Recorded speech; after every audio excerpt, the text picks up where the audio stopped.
And then we also had another genre that made the PlayStation super popular were the role-playing games. Oh my God. I mean, there was so many role-playing games. We got to start with the main one first. But before we get there, we forgot one fighting game that you wanted to mention, which had this series, which will tie into that. Yeah. Go ahead and say the name. Yeah. Airgees, God Bless the Ring. There you go. It had Final Fantasy characters in a fighting game. And a fighting game. If you want to see some garbage, ladies and gentlemen, go look up some YouTube videos of this piece of trash. Because I've watched the video. I've never played it. I've watched videos on it. It looks awful. It was Square's answer to Power Stone. Power Stone was a much better game, and it came out after Final Fantasy VII, so it rode on the popularity of Final Fantasy VII because you had Cloud Strife prominently on the cover, so it sold just based off that. You role-playing nerds are the worst. I play some role-playing games, to be fair, but just action ones, not turn-based. But that being said, Final Fantasy VII, clearly the biggest. It has to be the biggest game on the console. There's other big RPGs. This PS1 is an RPG powerhouse. If you like RPGs, this was the place to be. Final Fantasy VII being the top of that heap. Tell me about it. Oh man. You know, it's funny. Okay, I have a GameStop story. Final Fantasy VII, the American television started to show commercials. Beyond the edge of reality lies a story of ultimate conquest, a story of war and friendship, a story of a love that can never be, and a hatred that always was. And now, the most anticipated epic adventure of the year will never come to a theater near you. Final Fantasy VII. PlayStation. And they captured only the CGI cutscenes. So in the commercial, it made the game look amazing. I remember. Amazing. And we had so many pre-orders for Final Fantasy VII just based off the commercial. And people who I never knew what an RPG was, everybody wanted Final Fantasy VII. This was probably the first RPG that I ever played in my life. I knew what Final Fantasy VII was. I liked RPGs. I imported it, knew what it was. I was happy.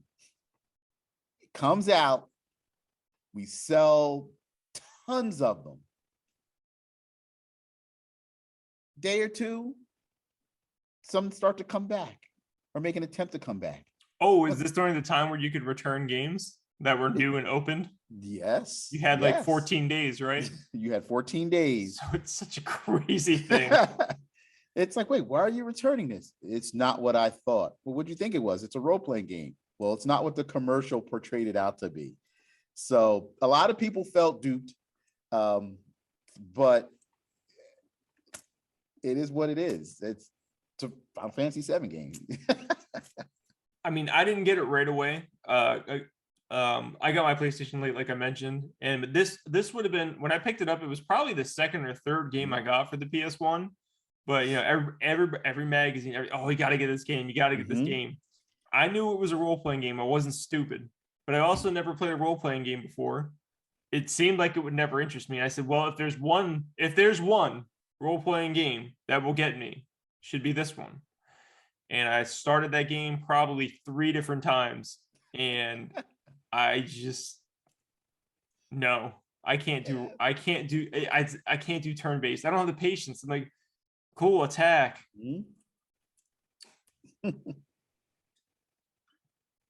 Oh, the attack's done. Great. Now what? Oh, he's gonna hit me. I'm just gonna stand here while I get hit. That's great. That's what I want.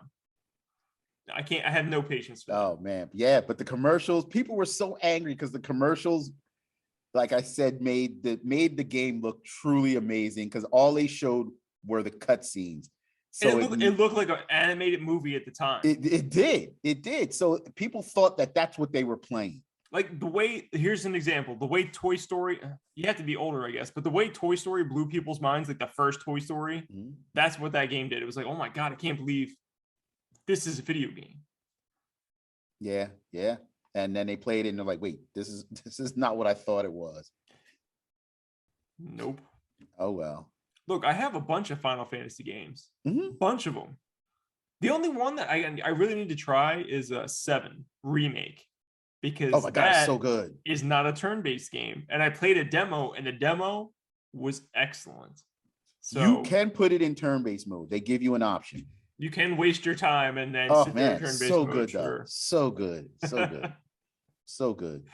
Final Fantasy 7 is definitely one of my favorite RPGs on the PlayStation. Yeah, but the close second was Wild Arms. I love Wild Arms.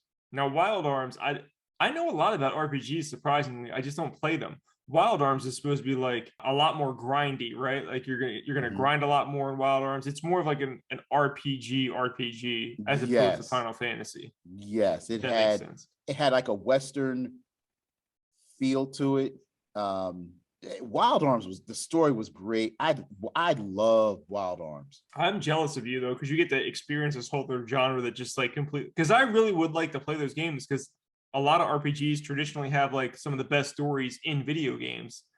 And I just can't hang with the gameplay, man. I wish I could. I really do. I own a bunch of them because I'm hoping one day something clicks and then I'll be like, great, I have all these wonderful RPGs I can play. I can play. But if it doesn't, I don't know. Maybe my daughter will like RPGs or something. I have no idea. I remember the first RPG that was released on the PlayStation. It was called Beyond the Beyond. Never heard of that. It's not every day I don't hear something, Wes. Tell me about it. It was an RPG. And it was, you know what? I tried to like it, but it was ridiculously difficult. And the reason it was so hard is every step you took, you had to fight. So you do this big fight and you would win, and you would take a step and you would have another fight.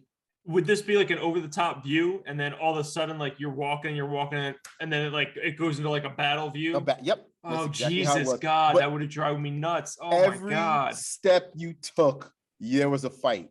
It's like a normal RPG, you fight, and then you can walk and wander, and you won't encounter anybody. And the battle's supposed to be random. But Beyond the Beyond was way too much, man. It sounds terrible. Every one or two steps you took, you had to fight. So you never got to where you were going because you were too busy fighting all the time. Yeah, how fun is that? Like, that's no way. Like, one of the best things I love about games is being able to explore. Like when they take off the chains and they let you just roam around. Like, that's why I love Zelda so much. Like, let me figure it out, man. If I'm not supposed to go here, I don't have the fire tunic.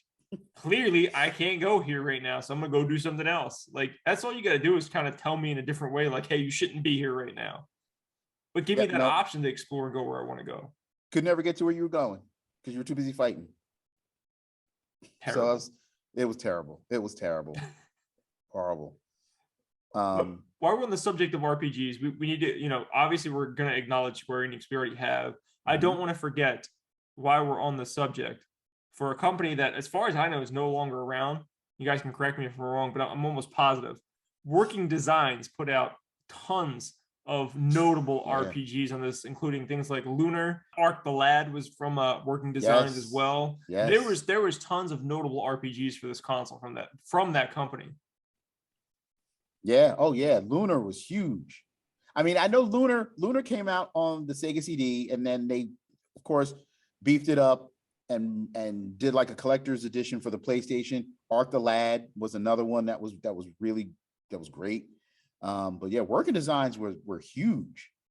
I wonder we should look into why the hell they're not around anymore. Like, that's like baffling to me. Like, can you imagine how big they would be today? Like with the popularity of RPGs, everything is either an RPG or has RPG elements in it.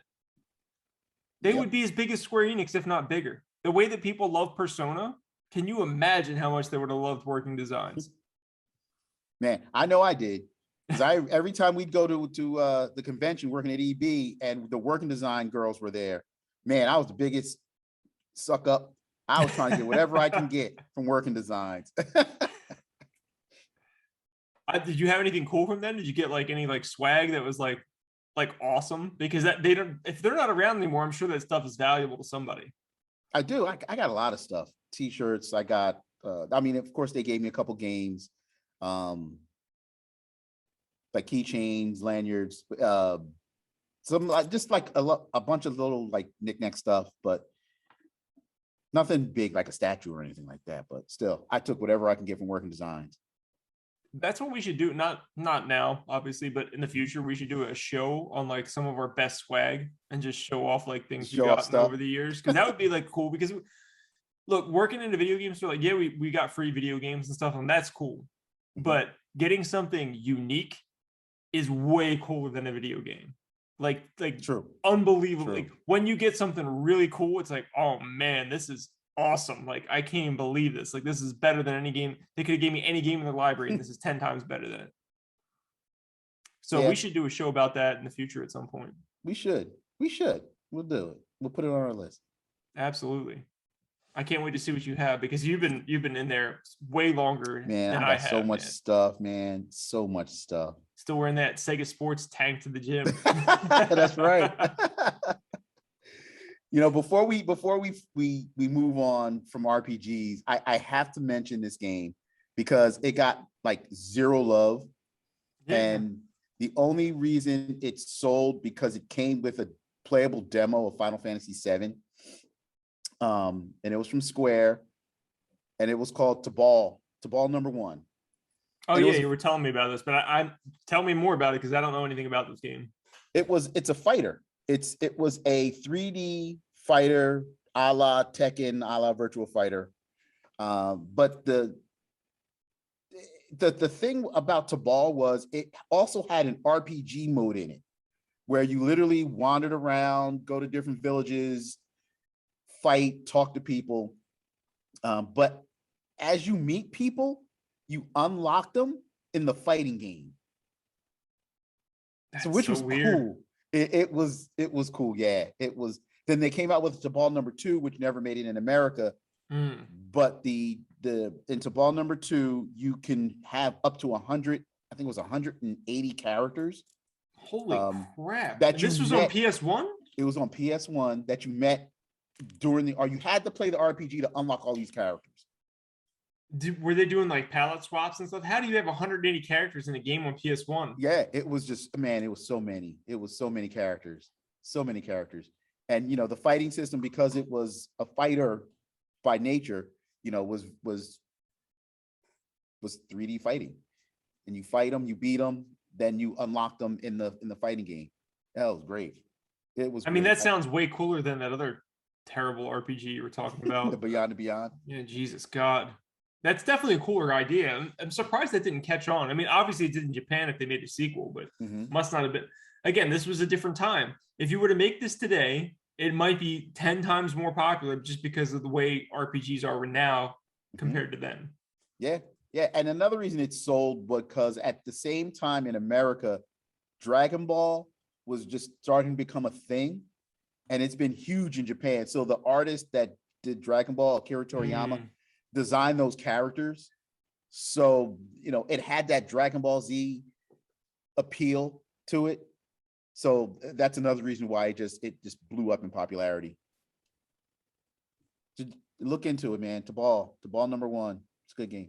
I'll check it out. That might be something that interests me more. Like, oh, there's a fighting aspect to it. Maybe I can get through the RPG stuff. Was it a turn-based RPG or was it like real time? It was real time. That's good. Love me some action RPGs. You know what I mean? Now, the next thing we're going to get into, we discussed like how we're going to structure the show for a while, and it was really hard because, again, this is like what made PlayStation cool. And like, I know we talked about RPGs, which were kind of like a nerdy thing, but it was cool to the nerds. That's where we got to throw the RPGs out. That it was cool to the nerds for that thing. So like the hardcore were playing RPGs at that time. Now everybody wants those games. Yep. Those games are really, really expensive. Some of them, you know, obviously Final Fantasy VII sold like 8 billion copies, so that game's not that expensive.